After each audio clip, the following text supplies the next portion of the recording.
ఇంకో మాట చెప్తున్నారు, ఇంటిగ్రేటెడ్ స్కూల్స్ ఏదైతే పెడుతున్నామో మొత్తం మార్పు తీసుకొచ్చేస్తామంటున్నారు. సంవత్సరంన్నర అయింది, మీరు ఒక కమిషన్ వేశారు, కమిషన్ వేసి కూడా మార్పు తీసుకొస్తామన్నారు. అసలు ఈ 1.5 ఇయర్లో ఏం మార్పు తీసుకొచ్చారనేది స్పష్టం చేయాలని కోరుతున్నాను. అసలు ఏం విద్యాపరంగా ఎక్కడ మార్పు తీసుకొచ్చారు? మీరు తీసుకొచ్చిన మార్పు ఏంటి? ఈరోజు గురుకులాల్లో ఉన్న డిగ్రీ కాలేజీలు మూసేస్తున్నారు, అదేవిధంగా జూనియర్ కాలేజీలు మూసేస్తున్నారు. ఈరోజు 2000 స్కూళ్ళు రాష్ట్ర వ్యాప్తంగా మూతపడిపోయినాయి. ఇదేనా మీరు తీసుకొచ్చిన మార్పు? ఎందుకైనా విద్యా కమిషన్ వేసి ఉన్నారు మీరు.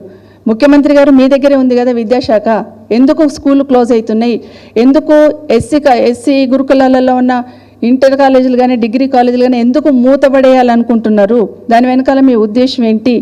గురుకులాలను ఎందుకు నిర్వీర్యం చేయాలనుకుంటున్నారు? ఒక్కసారైనా గురుకులాల్లో చదువుతున్న బిడ్డలు పేద బిడ్డలే కదా అని ఒక్కసారైనా రివ్యూ చేసే ప్రయత్నం చేశారా?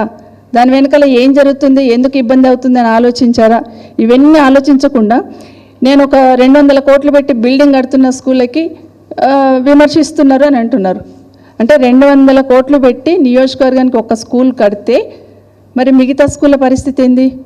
ఇప్పటి వరకు 1.5 ఇయర్లో ప్రభుత్వ పాఠశాలకు ప్రభుత్వం నుండి ఏమైనా నిధులు మంజూరు చేశారా?